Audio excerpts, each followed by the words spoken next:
Hello, my YouTube family. I welcome you all to your very own channel Next Gen Teachers. आज का जो हमारा topic है वो बहुत इंटरेस्टिंग है और बहुत कॉमन है। आज का जो हमारा टॉपिक है वो है मॉडर्नाइजेशन। हम मॉडर्नाइजेशन का कॉन्सेप्ट, एडवांटेजेस एंड डिसएडवांटेजेस पढ़ने वाले हैं। कॉन्सेप्ट ऑफ मॉडर्नाइजेशन क्या है? It is a process of transforming a traditional society into a modern, progressive and developed society. अब मॉडर्नाइजेशन क्या होता है कि एक पुरानी ट्रेडिशनल सोसाइटी जो है वो चेंज होके मॉडर्न तरीके की प्रोग्रेसिव और डेवलप्ड सोसाइटी बनती है, उसे हम मॉडर्नाइजेशन कहते हैं। कुछ नया जब होता है सोसाइटी में उसे हम मॉडर्नाइजेशन कहते हैं। It involves changes in social, economic, political and cultural systems through the use of science, technology, education and industrial development. अब साइंस, टेक्नोलॉजी, एजुकेशन और इंडस्ट्रियल डेवलपमेंट की वजह से जो सोशल, इकोनॉमिक, पॉलिटिकल और कल्चरल सिस्टम के अंदर चेंजेस आते हैं उसी को हम कहते हैं मॉडर्नाइजेशन। हर एक चीज़ को जब कुछ नया तरीके से या किसी नए तरीके से कुछ नया होता है, कुछ चेंजेस होते हैं, तो उसे हम कहते हैं कि ये मॉडर्नाइज हुआ है।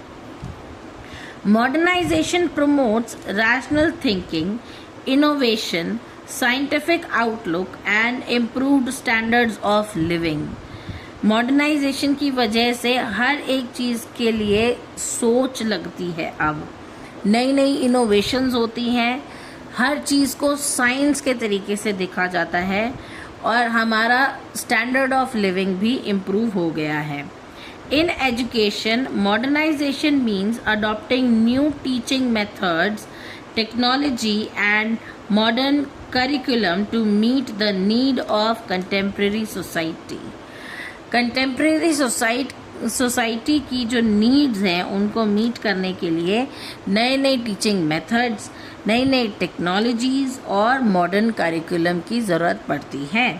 Characteristics of modernization, use of science and technology in daily life. हम हमारी डेली लाइफ में कहीं ना कहीं साइंस और टेक्नोलॉजी का यूज़ हम करते हैं।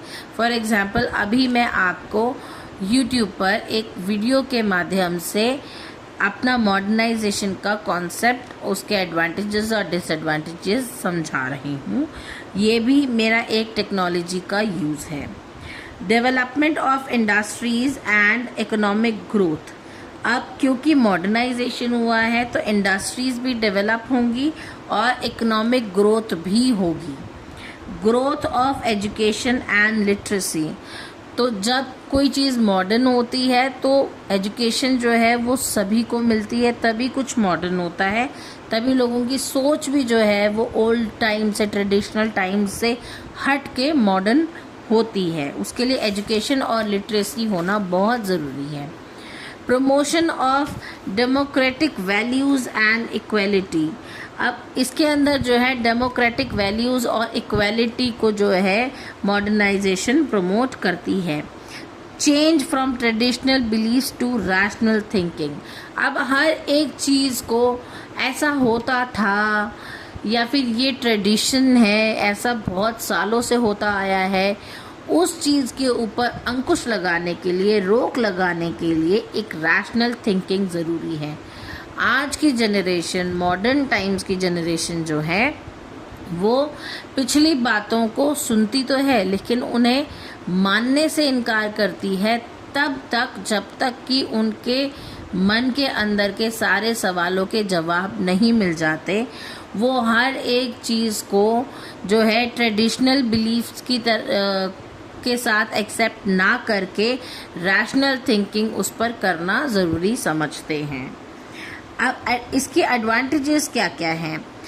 पहली एडवांटेज है कि इकोनॉमिक डेवलपमेंट होती है, क्योंकि बहुत सारी टेक्नोलॉजीज़ आ गई हैं, काम जल्दी होने लगा है, तो जो है इकोनॉमिक डेवलपमेंट भी होने लगी है। Modernization leads to industrial growth. अगर नई नई चीज़ें आई हैं, नई नई मशीनें आई हैं, तो इंडस्ट्रीज़ में भी ग्रोथ होगी। इंडस्ट्रियल ग्रोथ की वजह से, एडवांस टेक्नोलॉजी की वजह से इम्प्रूवमेंट हो जाती है एम्प्लॉयमेंट में भी, उनकी एम्प्लॉयमेंट अपॉर्चुनिटीज़ में भी। तो जब किसी को अच्छी एम्प्लॉयमेंट मिलती है तो उसे अच्छे वेजेस भी मिलेंगे, और अच्छे वेजेस मिलेंगे तो उनकी इकोनॉमिक डेवलपमेंट भी होगी। Improvement in education. Now, improvement in education is modern methods of teaching, digital learning, and better educational resources improve the quality of education. Modern times में मॉडर्न तरीके की टीचिंग, डिजिटल लर्निंग जो कि अभी आप कर रहे हैं, बेटर एजुकेशनल रिसोर्सेज जैसे कि मैंने आपके लिए नोट्स बना के रखे हैं, तो ये रिसोर्सेज आपको टेक्नोलॉजी के थ्रू, डिजिटल लर्निंग के थ्रू प्रोवाइड हो रहे हैं, तो आपकी quality of education automatically improve हो जाती है। Better standard of living, it improves health care, transportation, communication and living conditions. अब मॉडर्नाइजेशन होने की वजह से हर चीज़ बेटर होने लगी। पहले तो डॉक्टर्स को पता नहीं चलता था कि किसी को क्या बीमारी है, लेकिन आज के डॉक्टर्स इतने एजुकेटेड हैं कि उनको हर एक चीज़ समझ में आती है, और साइंस की वजह से साइंटिस्ट जो है हर एक बीमारी का इलाज ढूंढ लेते हैं, इसलिए हेल्थ केयर बेटर हो गई है। ट्रांसपोर्टेशन, पहले कुछ ही ट्रांसपोर्टेशंस हुआ करती थी और आज हमारे पास अच्छी ट्रांसपोर्टेशन है। कम्युनिकेशन के अच्छे मीन्स ऑफ कम्युनिकेशन है, और हमारी लिविंग कंडीशन जो है वो पहले से बहुत ज़्यादा बेटर हो गई है। Social equality, modernization promotes gender equality and social justice by reducing discrimination based on caste, class और जेंडर। अब पहले के समय में छूत बहुत चलता था, इनइक्वालिटी बहुत चलती थी, लेकिन आज की सोसाइटी में, मॉडर्न सोसाइटी में जेंडर इक्वालिटी को प्रमोट किया जाता है, और discrimination based on caste, class और जेंडर को रिड्यूस किया जाता है, इनफैक्ट ख़त्म किया जाता है, अबॉलिश किया जाता है। Scientific outlook, it encourages people to think logically and scientifically rather than blindly following traditions. आजकल की जो जनरेशन है वो ब्लाइंडली किसी ट्रेडिशन को फॉलो नहीं करती जब तक कि उसके लिए वो लॉजिकली और साइंटिफिकली प्रूवन ना हो जाए। Now disadvantage of modernisations are loss of traditional values. अब क्योंकि बच्चे जो है ट्रेडिशनल चीज़ों को नहीं मानते, तो वो ट्रेडिशनल वैल्यूज़ को भी इतना नहीं मानते हैं और वो कहीं ना कहीं गुम हो रही हैं। Rapid modernization may lead to the decline of traditional culture and values. Now environmental problems, अब क्योंकि मॉडर्नाइजेशन हो रही है तो एनवायरनमेंट में भी प्रॉब्लम होती है। Industrialization and technological development can cause pollution and environmental degradation. अब क्योंकि इंडस्ट्रियलाइजेशन बहुत हो रहा है, नई नई टेक्नोलॉजीज आ रही हैं, तो उसकी वजह से पोल्यूशन भी बढ़ रहा है, और एनवायरमेंटल डिग्रेडेशन यानी कि हमारा जो एनवायरनमेंट है वो भी जो है प्रॉब्लम में आ रहा है, डिग्रेड हो रहा है। Social inequality, sometimes modernization benefits only certain groups leading to economic and social inequalities. अब इस मॉडर्नाइजेशन से ज़रूरी नहीं कि सभी की इकोनॉमिक जो है डेवलपमेंट हो रही है या सभी को फ़ायदा हो रहा है, ऐसा नहीं है। ज़्यादातर जो है कुछ ही ग्रुप्स को और जो है मॉडर्नाइजेशन इकोनॉमिकली और सोशली जो है बेनिफिट करती है, बाकियों को नहीं करती। Cultural conflict, now modern ideas में clash with traditional beliefs and customs. अब कल्चरल कॉन्फ्लिक्ट बहुत होने लगे हैं। जो पुराने लोग हैं वो कहते हैं कि हमारे हिसाब से चलो, क्योंकि हमारे तो ट्रेडिशन में ही है, ये बहुत सालों से चला आ रहा है, ऐसे ही होता है।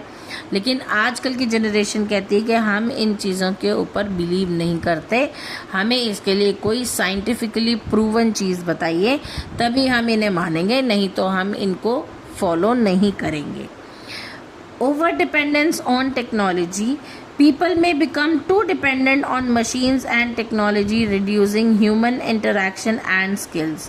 अब पहले के समय में जो है किसी को अगर कहीं ट्रैवल करना होता था तो लोग ज़्यादातर वॉक करके जाते थे. अब ज़्यादा से ज़्यादा जो है टेक्नोलॉजी आ गई है, मशीन्स आ गई हैं, तो लोग जो है उन पर बहुत ज़्यादा डिपेंडेंट हो गए हैं. पहले लोग इंडिपेंडेंट हुआ करते थे. पहले लोगों को जो काम करना होता तो वो विदाउट मशीनरी कर लेते थे. लेकिन अब जो है ज़्यादा से ज़्यादा लोग जो है वो मशीन्स और टेक्नोलॉजी के ऊपर बहुत ज़्यादा डिपेंडेंट हो गए हैं और ह्यूमन इंटरेक्शंस बहुत कम हो गई हैं क्योंकि सब लोग फ़ोन देखने में बिज़ी हैं. और स्किल्स भी जो हैं पहले से कंपैरेटिवली लोगों में अब कम हो गई है क्योंकि सारी जगह तो टेक्नोलॉजी ने ले ली है. पहले जो है लोगों के अंदर बहुत सारे स्किल्स हुआ करते थे, अलग अलग लोग के अंदर अलग अलग स्किल्स हुआ करते थे.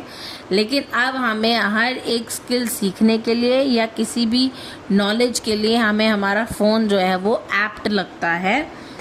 उसको ही हम सोचते हैं कि हमारे को ये टेक्नोलॉजी मिल गई है और अब हमें और ज़्यादा कोई स्किल सीखने की ज़रूरत नहीं है.